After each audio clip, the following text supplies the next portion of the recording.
Yeah, so I guess tell us about yourself. I can well, I can actually give a brief introduction. So, without reading the blog here, Aaron, well, not the blog, but a bit more personalized here. So, Aaron's going to be talking about how to approach getting funding for your security program in a way that doesn't require, what I told him is, throwing tantrums at the CEO's desk. But what's actually really interesting to me is I think this is a source of a lot of frustration of people who stay in InfoSec and start to get bitter near the end, is they can't figure out how to actually explain the so what to non-security professionals. And I'm excited and kind of seeing how this ties in. So Aaron, take it away. Well, thank you, man. I really, really appreciate it. I'm super excited to be here. This is just really, really cool. I'm very glad that despite the whole COVID-19 thing, we can still get on here and share a little bit.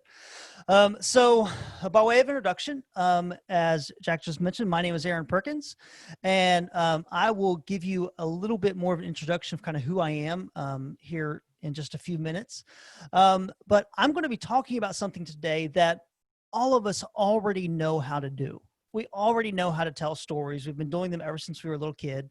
From the time you tried to, convince your mom to buy you that candy on the way out the grocery store and explain to her how much value it would add to her life if she bought it for you, to just telling stories even in the military. I mean, if I ask you like, hey, what's the funniest story you have from your military service, you could probably have me doubled over laughing in like less than a minute or two.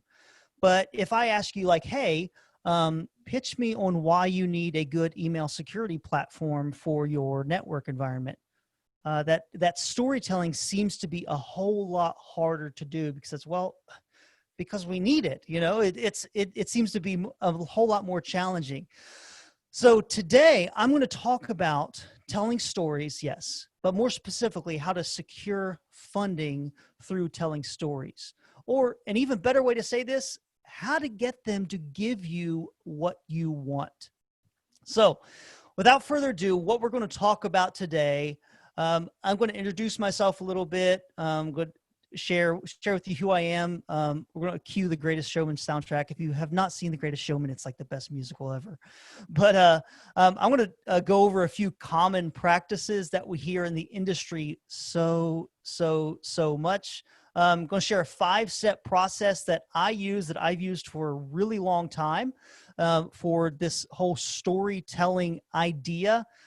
Share with you the question that you must answer, that you absolutely have to answer in this storytelling process for securing funding. Then I'm going to just give you some next steps of what you can do directly after this presentation, directly after this conference.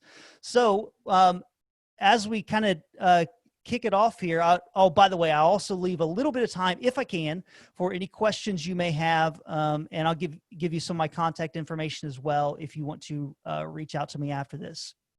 So this is me. And again, if you don't get the "Look Out, 'Cause Here I Come" reference, that's just a song from The Greatest Showman. And the truth is, yes, I am a musician. Yes, I graduated with a music degree in voice before I joined the United States Army. And so, if we were doing this person to person, face to face, we were shaking hands with each other and meeting everybody.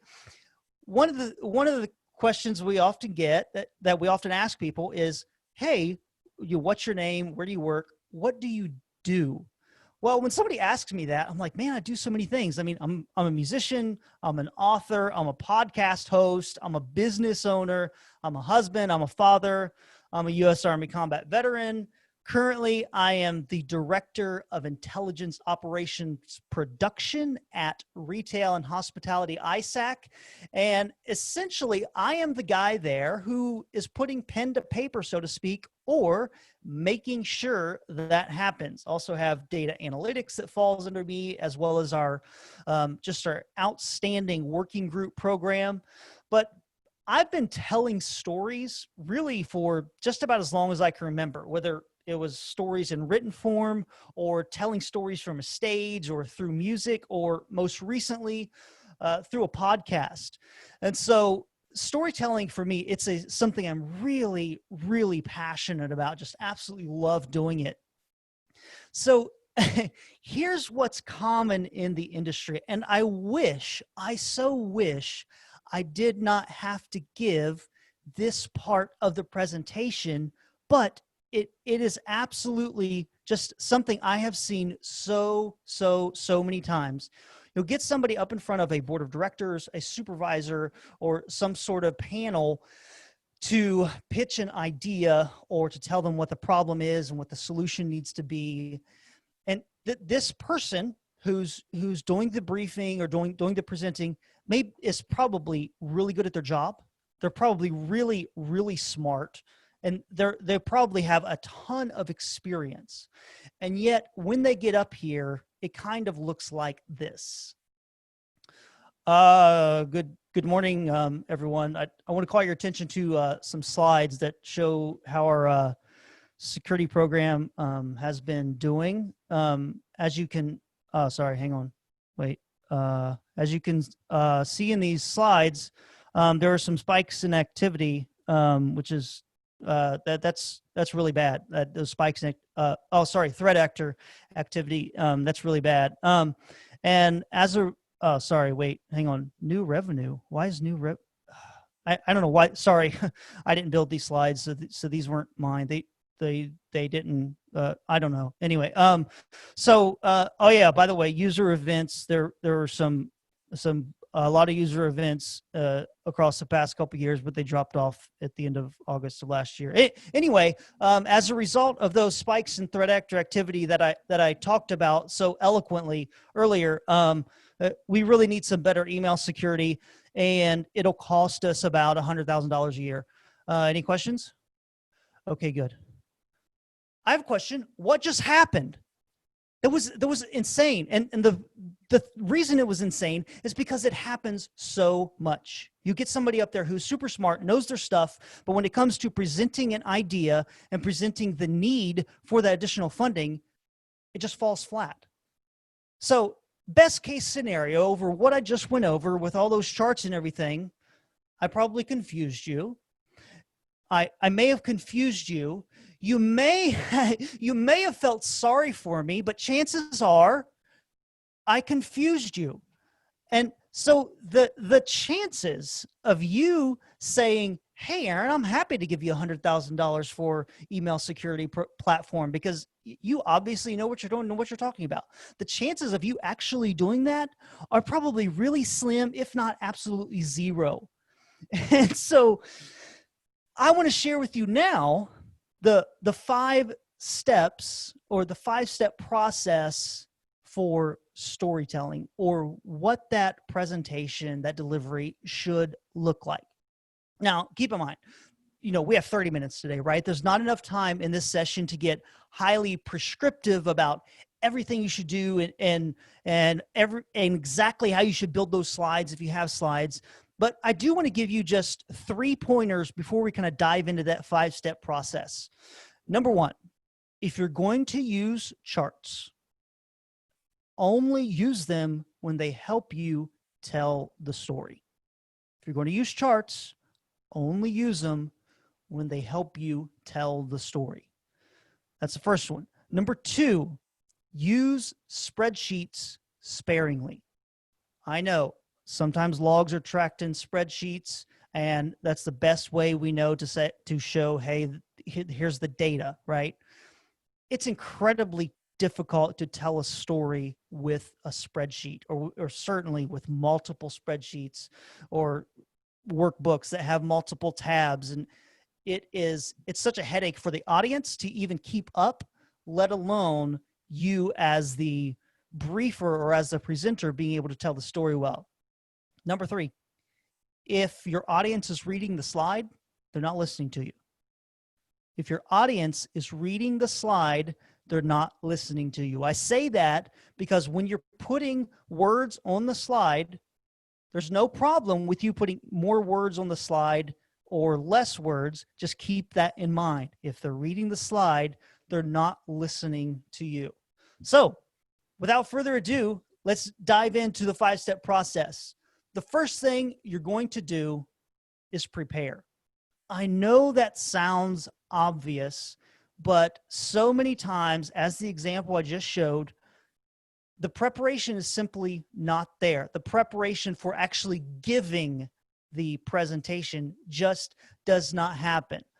And more specifically, when it comes to preparing, you want to know what you're asking for and why you're asking for it. I'm going to say that again.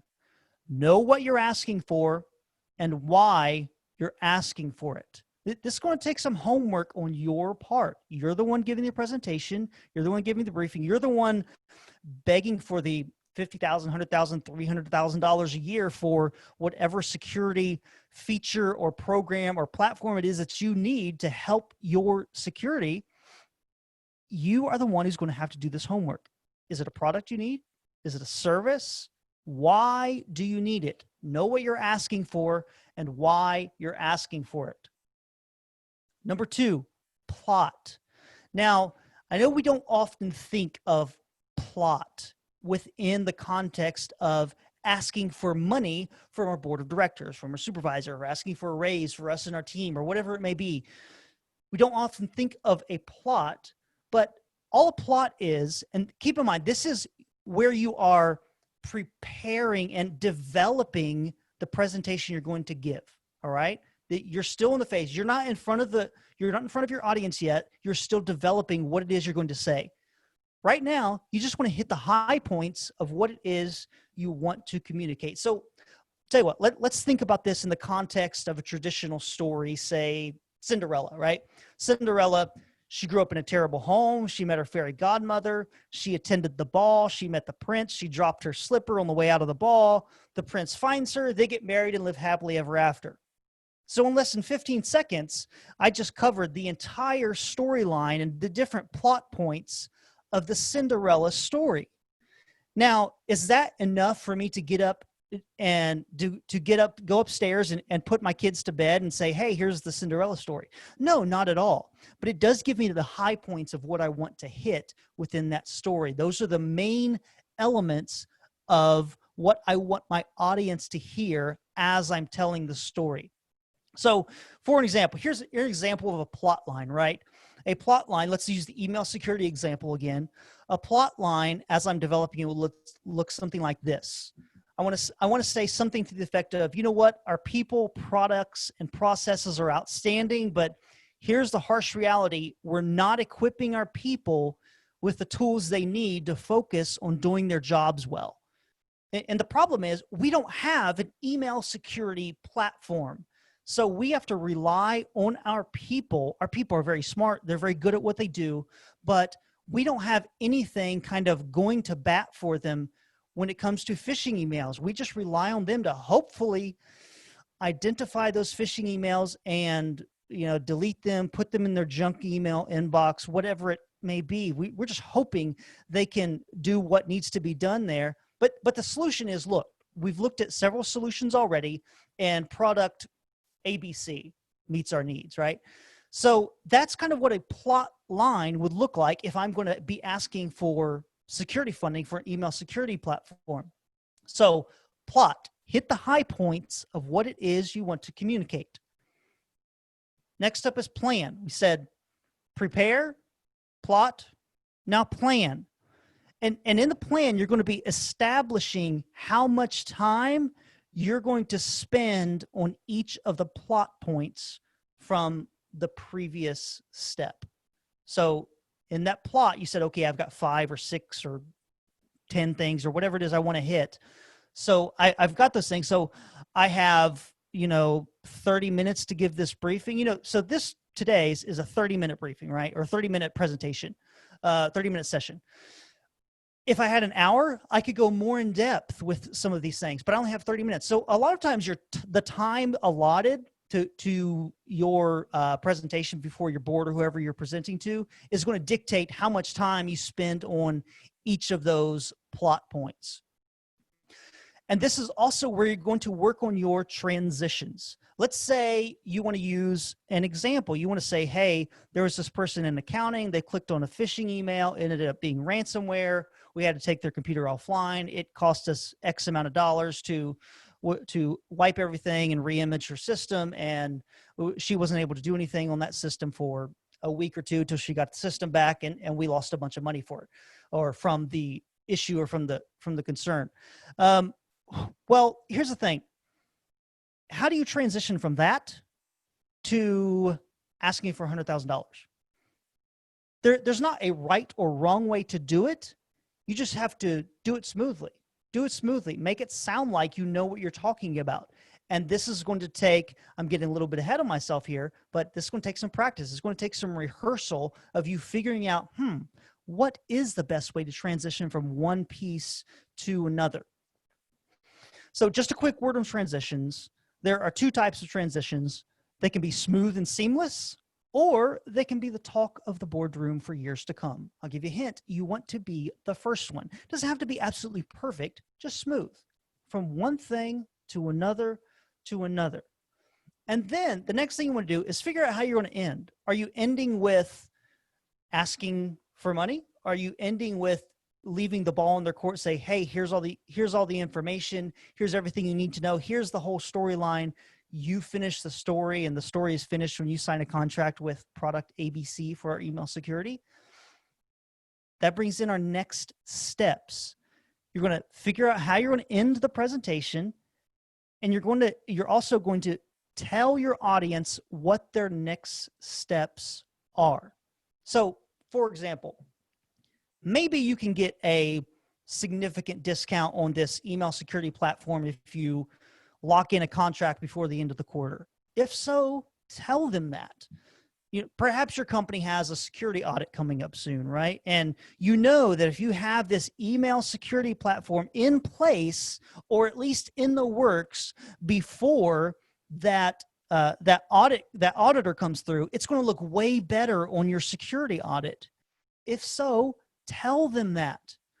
Here's the thing. When it comes to the next steps piece, you want to make their decision easy.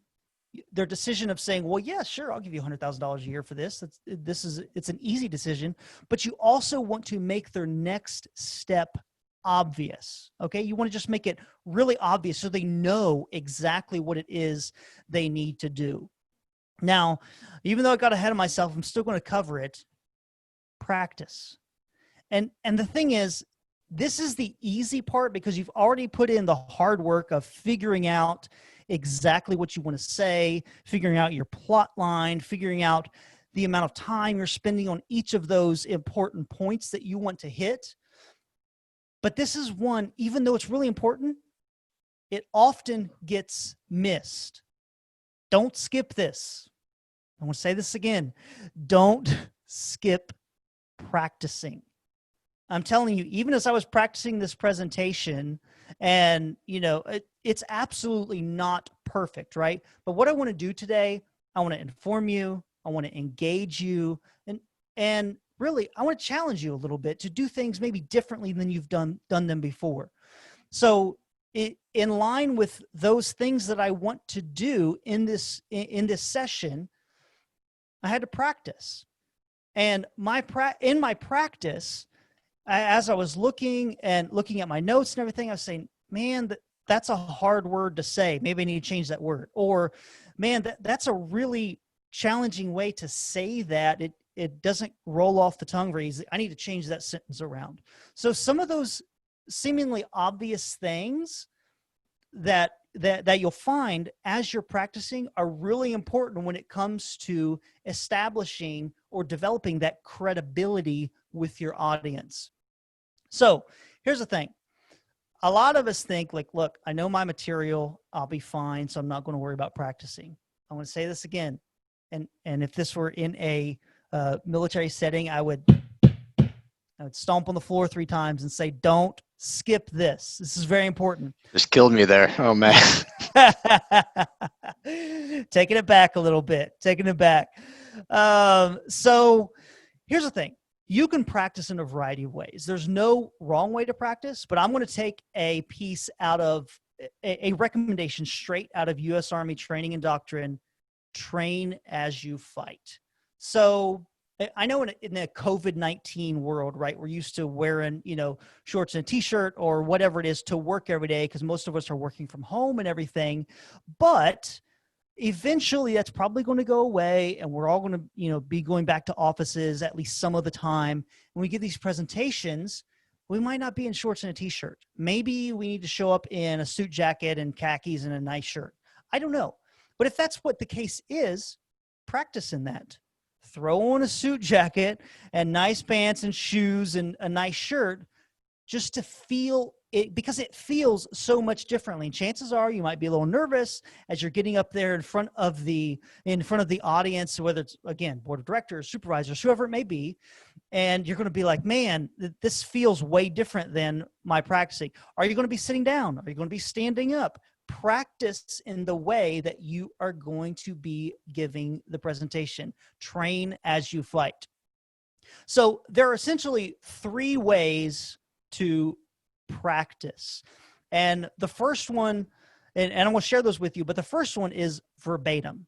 Write out exactly what you will say or type it out. Write it out, and every single word, your pauses, your ums, your uhs, what you think you're going to say. And this is not for memorization purposes, because as soon as you try to memorize it, you're going to forget half of it. This is for familiarization purposes. But I'll tell you, it does take a long time to do the verbatim idea, right? Just to write out every single thing. So, if I have 30 minutes here, who knows how many words I have said or that I will say by the end of this. It would have taken forever to write out. The second one is just an outline. You've got your outline. You can use your plot points for that. Say, okay, here are the top 6 things I want to hit. Bam, bam, bam, bam, bam. And that's all I need for my notes. No problem. Personally, I like to use what I call Outline Plus. It's just an expanded outline.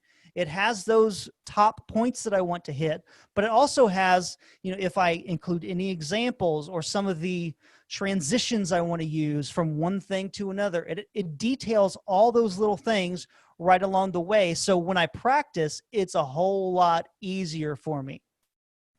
Now, we've gone over prepare, plot, plan, practice, and so that's 4 P's, right? And then deliver. Now, here's the thing. I chose this word on purpose. I could have perfectly alliterated this and said present, but there's a reason I chose this. And the reason is because most, if not all of us, have like a preconceived notion of what a presentation is. And typically that's very, dress. It's really structured, simply does one thing. It presents information. And sometimes when it comes to a presentation, you can even feel kind of disconnected from it. It's like, I'm just giving information, man, whatever. But when you deliver something, you deliver a speech, you deliver a product, you deliver a new service, every single one of these activities conjures up this image that you're handling it with the utmost of care. You're appreciating the fine details of craftsmanship. You're understanding the nuances of how that product or service is engineered. And you know that if the delivery goes as planned, everyone will sleep far better because everyone will be so much happier with the outcome. So deliver your presentation, deliver your pitch, so to speak. Deliver that. Don't just present it, deliver it. And remember, that's a handling it with care. That's the idea of taking great care with the work that you've put in and also demonstrating how much you care about your audience's response. Now, there's this question to answer, right? So we got 5 minutes left. I think we got plenty of time. So there's this question to answer, and the question is simply this: what's in it for me?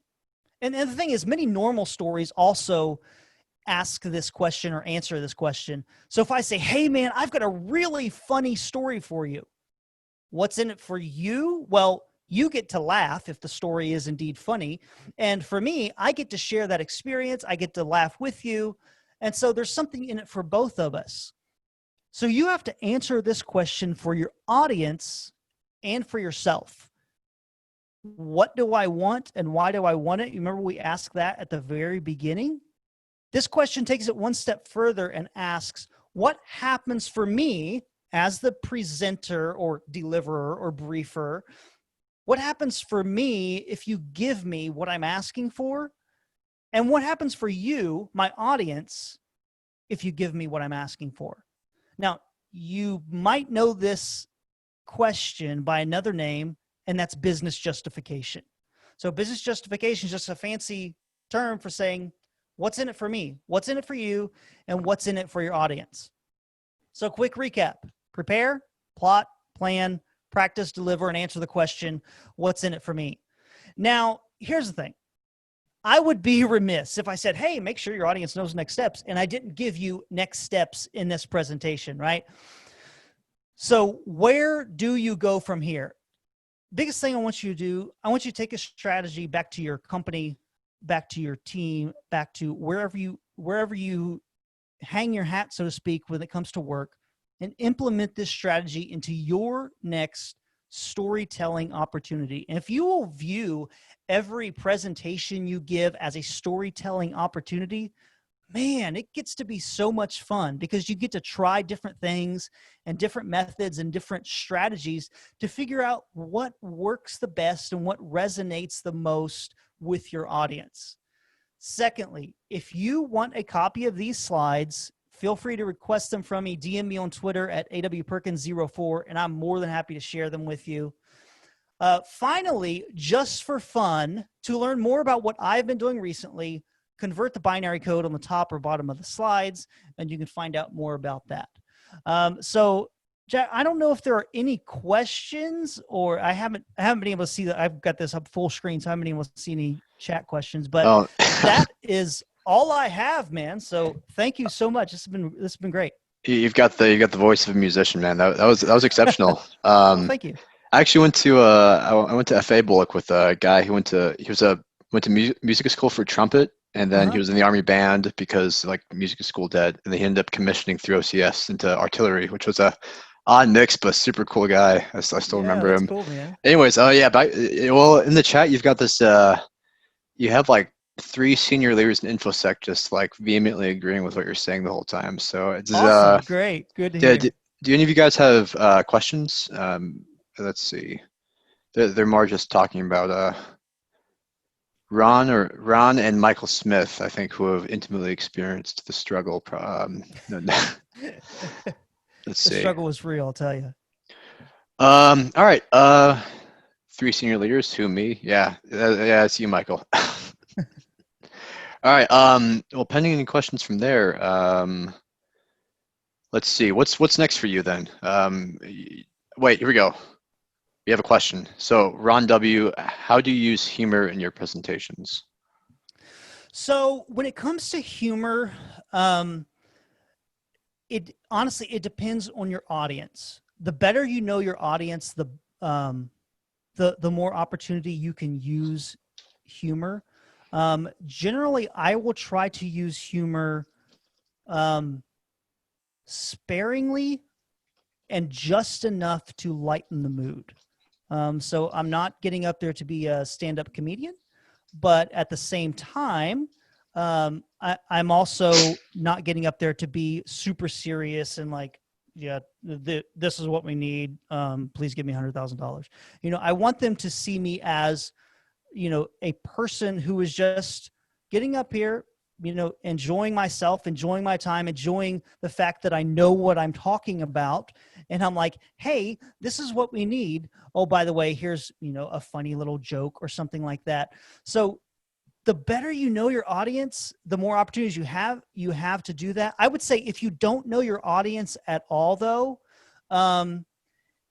you use it a little bit just to see what the reaction is, and then maybe have the something, a joke or two queued up that you could use if they react well, if that makes sense.